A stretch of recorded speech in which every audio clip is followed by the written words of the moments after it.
AJ ನ್ಯೂಸ್ಗೆ ಸ್ವಾಗತ.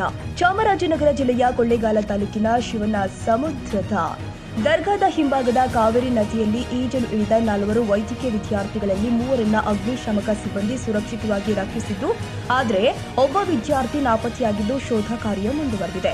ಬೆಂಗಳೂರು ಮೂಲದ ದಯಾನಂದ ಸಾಗರ್ ಮೆಡಿಕಲ್ ಕಾಲೇಜಿನ 7 ಮಂದಿ ವಿದ್ಯಾರ್ಥಿಗಳು ಮಂಗಳವಾರ ಪ್ರವಾಸದ ನಿಮಿತ್ತವಾಗಿ ಶಿವನ ಸಮುದ್ರಕ್ಕೆ ಆಗಮಿಸಿದ್ರು.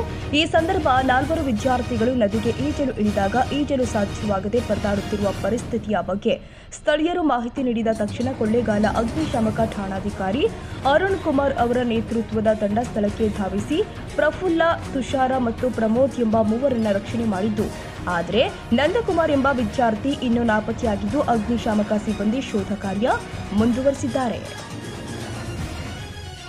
ಕನ್ನಡಿಗರ ಮೆಚ್ಚಿನ ನಿಮ್ಮ ಎಜೆ 24/7 ನ್ಯೂಸ್ ಕನ್ನಡ ವಾಹಿನಿ ಇದೀಗ ಟಿವಿಯಲ್ಲಿ ಲಭ್ಯ. ವೇಳೆ ನೋಟಿಸ್ ಕೊಟ್ಟಿದ್ರೆ ವಾಪಸ್ ತಗೋತೀವಿ. ಇವತ್ತು ವಕ್ಫ್ ಪ್ರಾಪರ್ಟಿ ಅಂತೇಳಿ ಬರ್ತದೆ ಅಂತ ಹೇಳಿದ್ರೆ ರೈತರು ಬೀದಿಗೆ ಬಂದ್ರೆ ಏನ್ ಮಾಡ್ಬೇಕಾಗತ್ತೆ? ಯಾರು ವೋಟ್ ಹಾಕಿಲ್ಲ ಅಂದ್ರೆ ಗ್ಯಾರಂಟಿನೆಲ್ಲ ಸ್ಟಾಪ್ ಮಾಡ್ಬಿಡ್ತೀವಿ.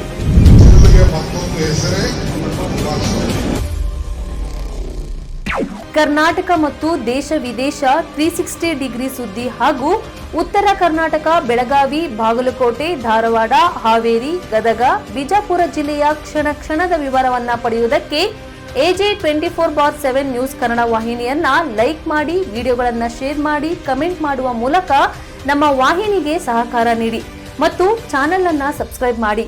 ಧನ್ಯವಾದಗಳು.